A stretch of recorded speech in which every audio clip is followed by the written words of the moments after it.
que coisa maravilhosa que a gente acabou de curtir agora. Tá pensando que acabou? Não, não acabou não. Se você tá chegando agora, muito prazer, eu sou Adriana Farias, sou cantora, violeira de música popular brasileira e agora também mestre de cerimônias da 4ª edição deste festival incrível. Gente, vocês que estavam aqui podem confirmar. O show do Ricardo Vinini é maravilhoso, apresentando o álbum Viola de Lata, que foi de cair o queixo, não foi?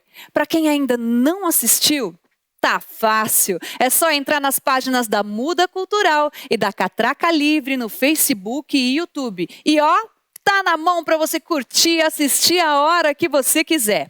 Além de assistir os shows nesses canais, você acompanha a programação completa do Som na Faixa. E para nossa sorte, Ricardo Vinini também vai nos proporcionar uma oficina que é um relato dos seus 30 anos como músico e de sua vivência profissional como violeiro. Ele vai contar um pouco sobre como inserir viola caipira em outros segmentos musicais, a transição do guitarrista para o violeiro, técnicas tradicionais, digitações e música modal. Chama todo mundo, compartilhe a transmissão com hashtag Som na Faixa e vamos aprender com esse grande mestre da música brasileira. Com vocês, a oficina musical de Ricardo Vinini. E aí, Adriana, massa encontrar você aqui. A gente não se vê pessoalmente desde março, quando a gente gravou no estúdio, todo mundo junto. Uma música que entrou no meu disco Cubo, que foi Maria Helena. A gente ia se encontrar também uma semana depois, que ia ser o lançamento do meu disco, do outro disco, do Reviola. Aí a pandemia segurou a gente, mas a gente tem lidado aí do jeito que dá, fazendo coisas online, né? A Adriana foi uma aluna que já apareceu para mim, tocando mais viola do que eu, quase. Conheço ela há 20 anos, e ela toca muita viola e é um prazer sempre estar com ela. Bom, eu pensei aqui o que eu podia estar falando aqui para acrescentar. Eu bolei uma oficina coloquei o nome de Profissão Violeiro, né? Porque esse ano faz 30 anos que eu completo minha profissão de músico. Como violeiro já temos quase 23 anos por aí. E nesse tempo a gente vai passando por várias coisas, né, para a gente entender como que é essa vida do músico, né, e principalmente do violeiro, porque o violeiro às vezes ele não se liga em certas coisas, né, como o pessoal de outras músicas estão mais acostumados, né. Hoje em dia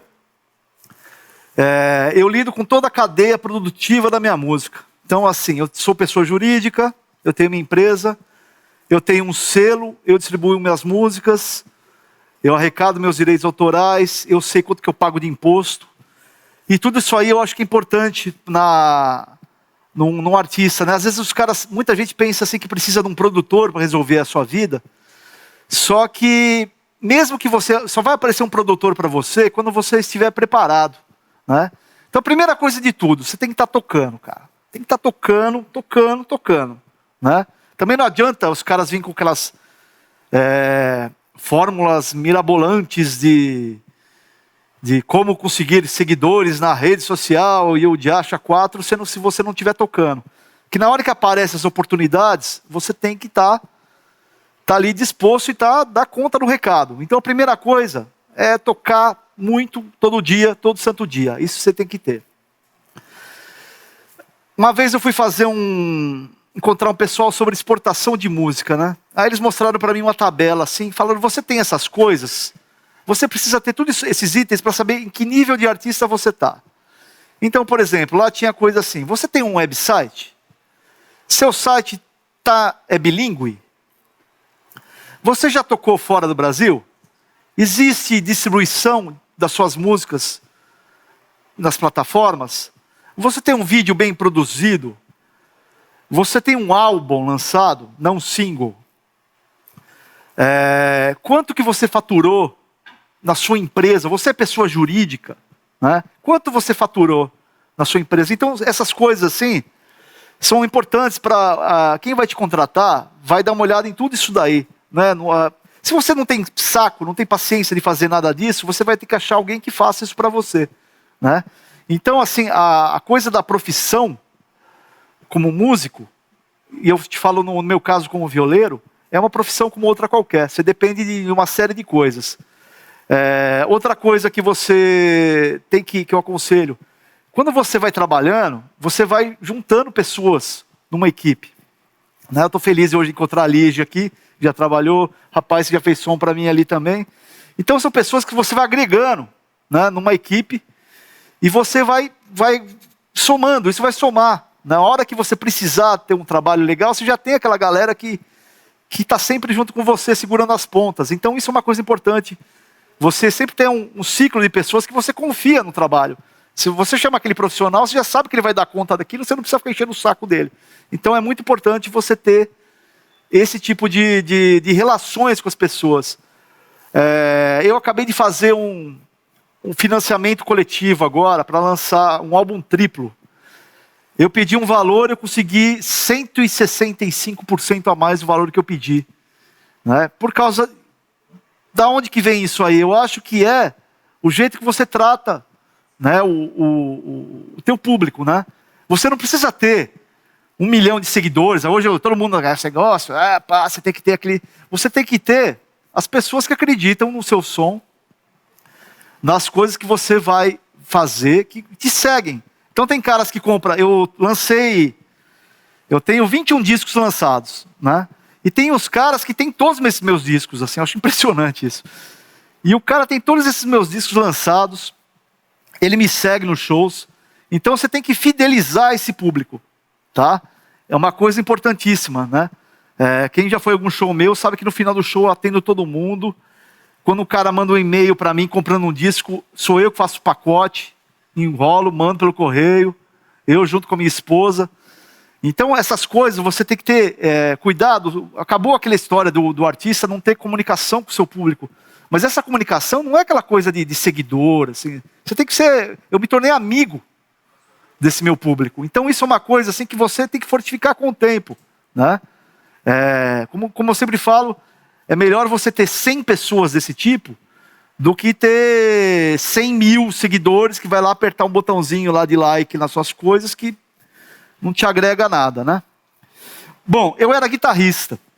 Né? Comecei a tocar no final da década de 80. Toquei... Na minha casa eu tinha 3 músicas que eu escutava. Basicamente, meu pai gostava de jazz e música erudita. Meu irmão de heavy metal.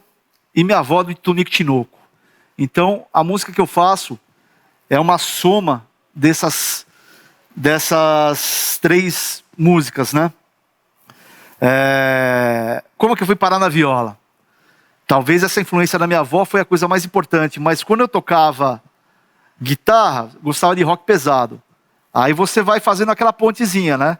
Se gosta de rock pesado, então, assim, o que o cara do Metallica escuta? O cara do Metallica escuta Led Zeppelin. O que o cara do Led Zeppelin escutava? Ia cair na música rural, né?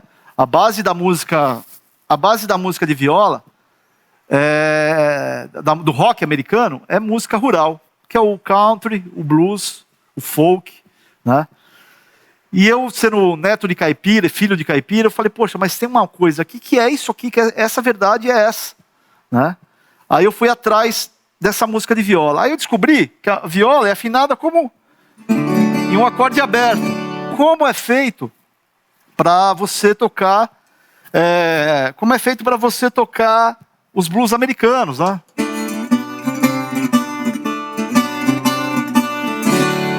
Então, com um dedo só, você já faz música, né? Então, é muito forte essa coisa do acorde aberto, né? Você imagina que isso aqui, ó, você tem aqui 2 cordas Lá aqui, mais 4 cordas Lás, 4 cordas Rés e 2 Fá sustenido. Então você tem um acorde pleno aqui. Se eu colocar esse dedo aqui, eu vou ter 6 notas Lás aqui, ó. Por isso que a viola fica com esse negócio, nossa, cara, que som, que hipnótico e tudo mais. Tem a ver com esse monte de harmônicos que a gente toca, né? E aí eu fui me ligando numa coisa assim, quando eu estudava guitarra, eu olhava a digitação certinha assim na vertical. E a viola, por ter esse acorde aberto, é um instrumento modal. Então eu tenho assim, a corda solta dela aqui, né? Então eu estou vendo os intervalos aqui, é muito intuitivo e musical. Então você sabe que aqui eu tenho a tônica, segunda menor, segunda maior, terça menor, terça maior, quarta, quarta aumentada ou quinta diminuta, quinta, sexta menor, sexta maior, sétima menor, sétima maior e voltou, né? Quando eu toco isso com baixo,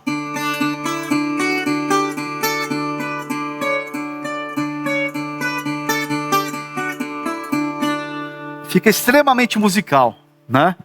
E aí eu posso ficar modulando isso, mudando de tom. Por exemplo,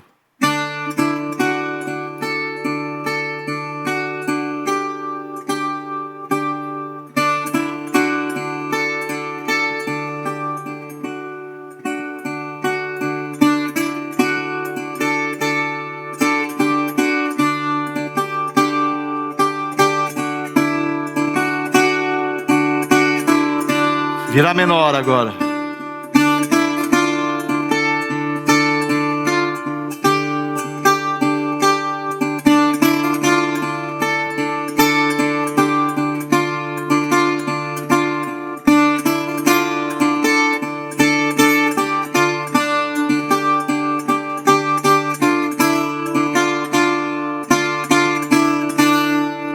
Em lídio, que é um outro tom ainda.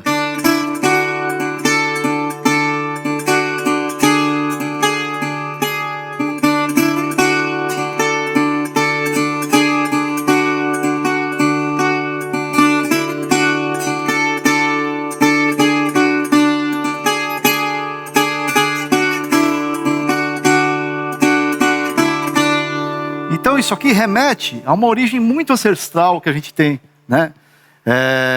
É uma origem muito antiga. Esse instrumento que eu estou tocando aqui é uma viola dinâmica, ressonadora, né? O show que eu fiz são dois instrumentos assim que foram feitos assim pensando nisso. O Brasil é o segundo país do mundo que faz esse instrumento que tem esse cone metálico aqui. Primeiro foi nos Estados Unidos que começaram a fazer esse tipo de instrumento, porque eram instrumentos que precisavam propagar muito volume, e porque o pessoal tocava com orquestra, não existia captação elétrica dos instrumentos naquela época, né? Então eles fizeram isso aqui, se você olhar aqui direitinho, parece uma calota, parece um alto-falante isso aqui. Então ele propaga muito som para frente. Agora é um instrumento extremamente pesado, né? Então esse instrumento teve um período que ele foi de apogeu, que ele é um instrumento muito famoso. Depois ele teve um período que, quando inventaram o instrumento elétrico, ele caiu, que o pessoal já não queria mais esse tipo de instrumento, que o elétrico você conseguia mais som e não precisava carregar tanto esse trombone nas costas, que é pesado.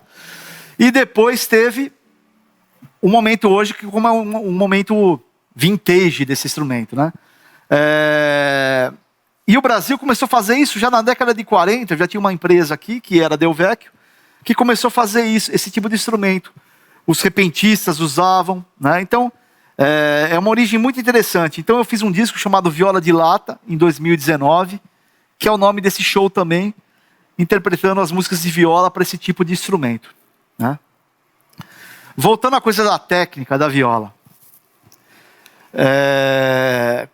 Como eu disse, eu estudei muita guitarra, que o dedo tem que ficar certinho aqui, aquelas coisas todas, né, que a gente fazia e tudo mais. Aí eu comecei a lidar com mestres de viola, de música tradicional, né? Tipo, um dos meus maiores mestres, o cara que eu convivi, que eu mais aprendi, era um cara chamado Índio Cachoeira, que é um violeiro que eu viajei com ele pelo Brasil e fora do Brasil, produzi 5 discos dele. E ele era um gênio, e ele tinha total essa coisa da tradição e muita inovação, né? Então, digitações assim que, por exemplo, assim, uma introdução de pagode do Tião Carreiro, que é uma coisa assim, né? Opa!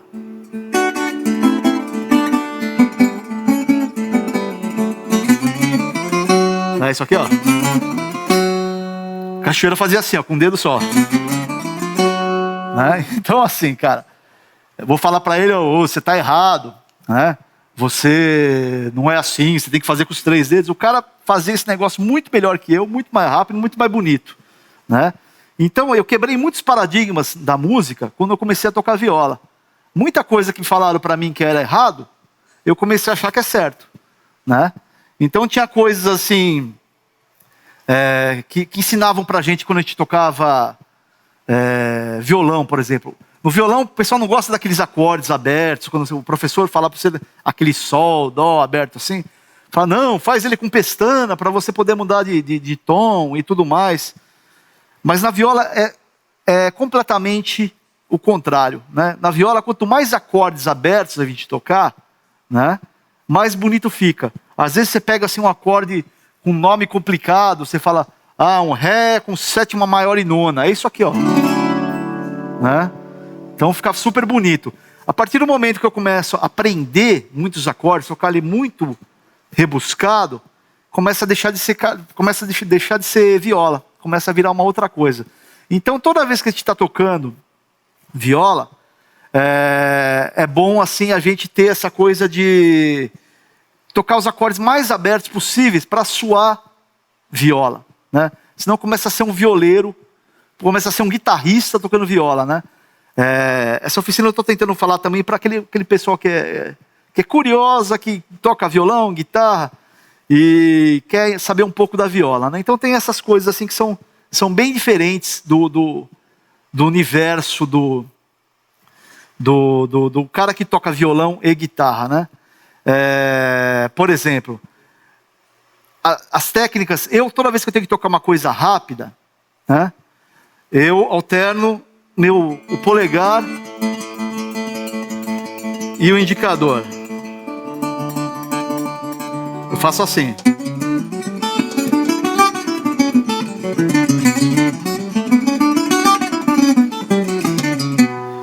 Eu não tenho aquele dedo de violonista que é alternando isso aqui, né?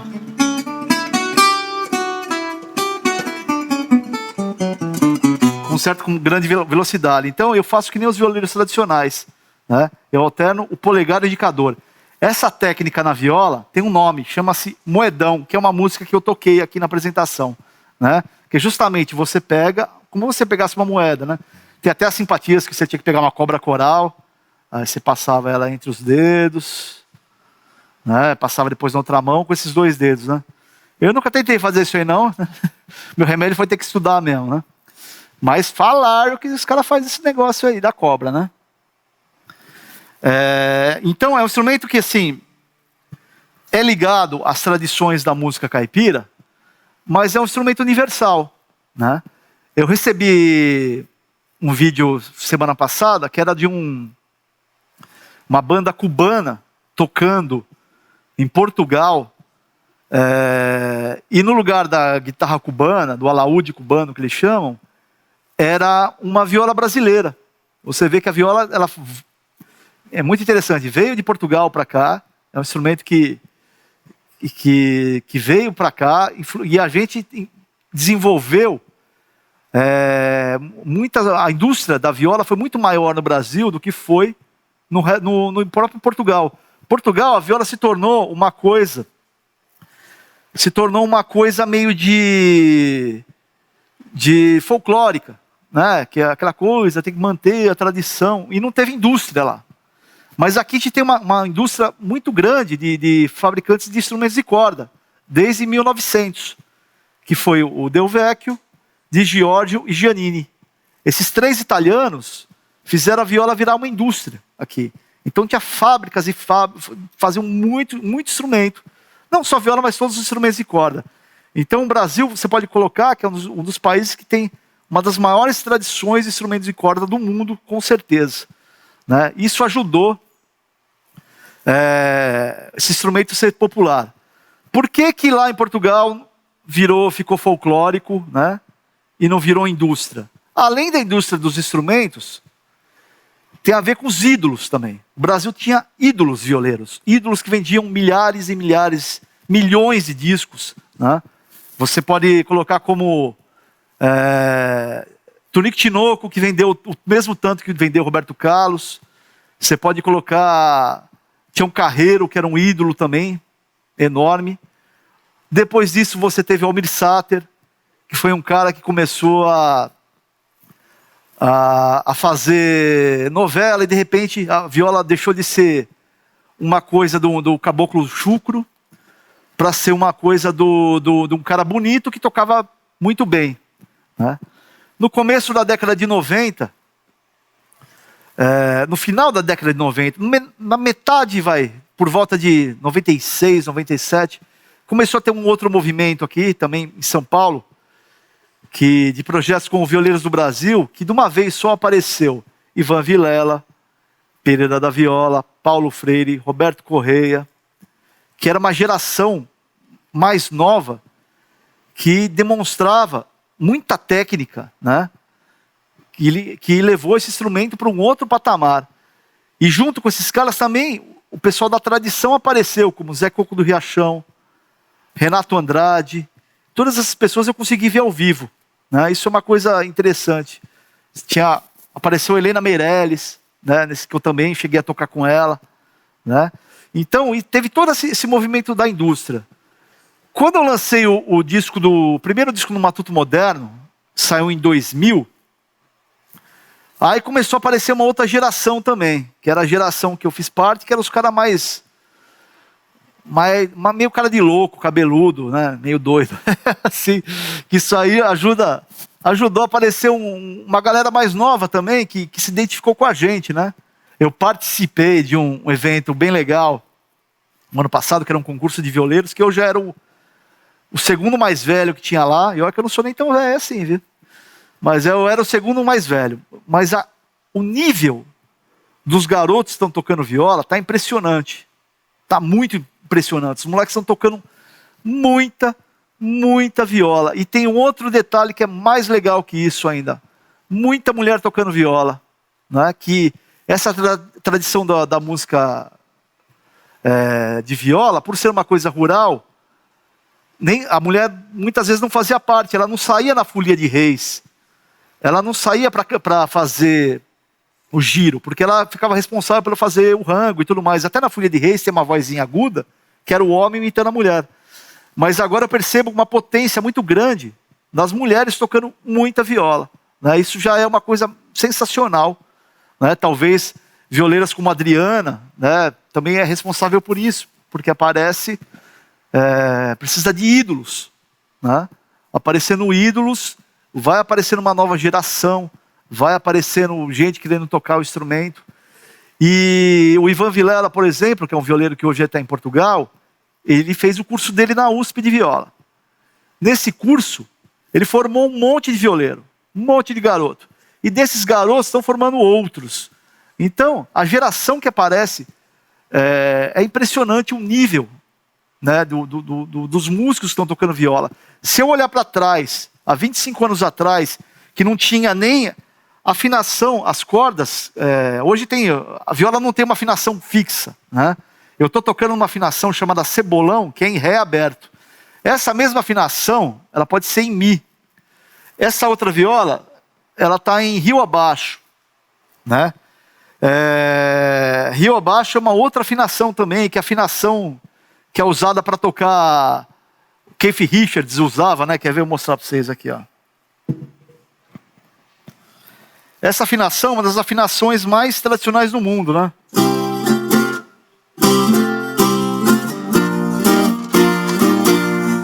Metade das coisas que os Stones fizeram é nessa afinação de sol aberto, que é do cavaco.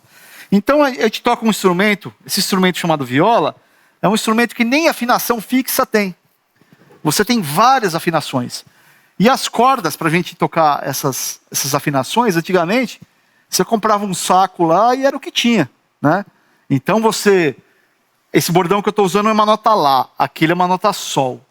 A viola, quando está em mi, é uma nota si.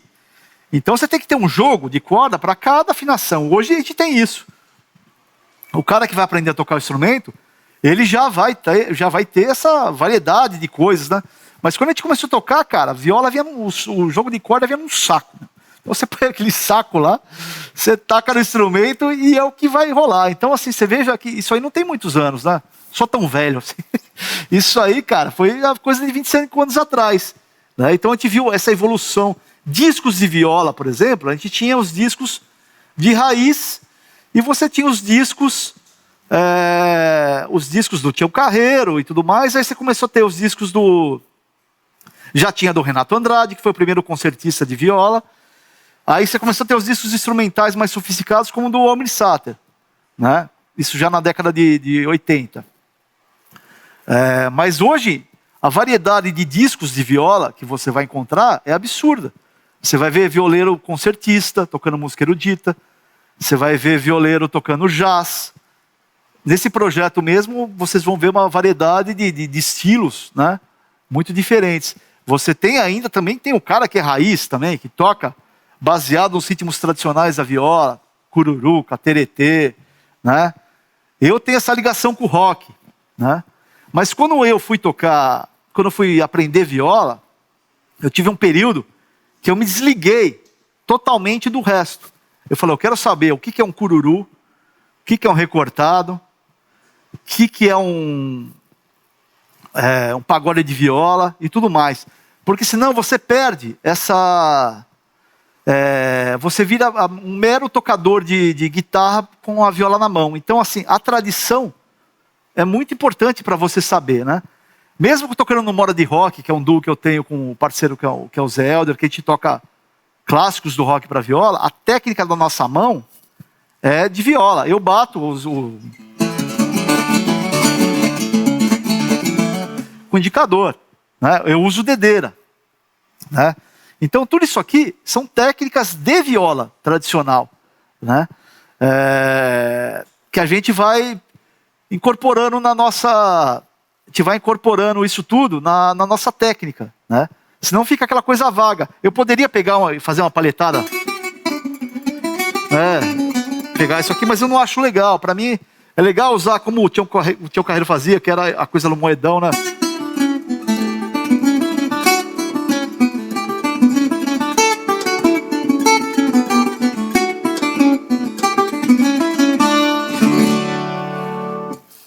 Então, assim, a técnica, ela é diferente do instrumento.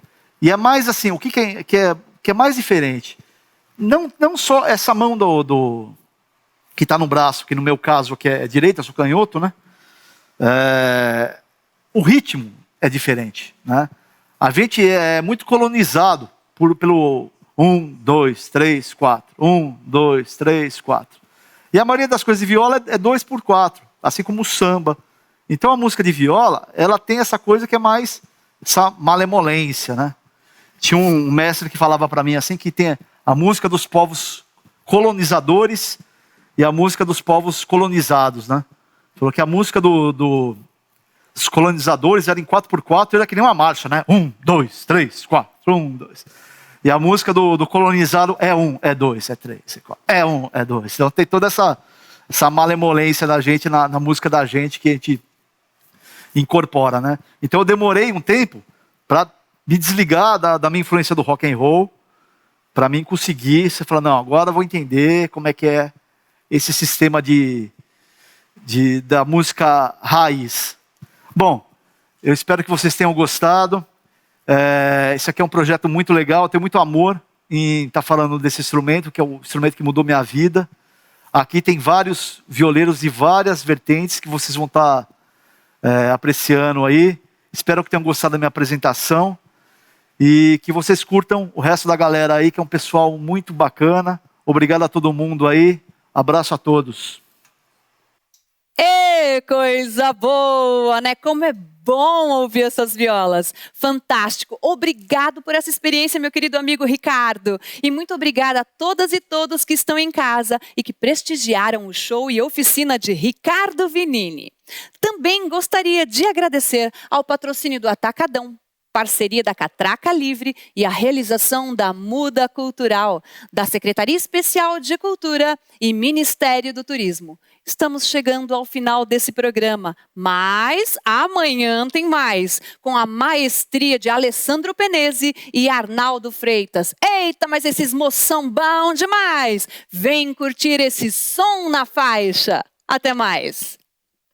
Ministério do Turismo apresenta Som na Faixa, projeto viabilizado pela Lei Federal de Incentivo à Cultura, realização da Secretaria Especial da Cultura, Ministério do Turismo, Governo Federal, Pátria Amada Brasil.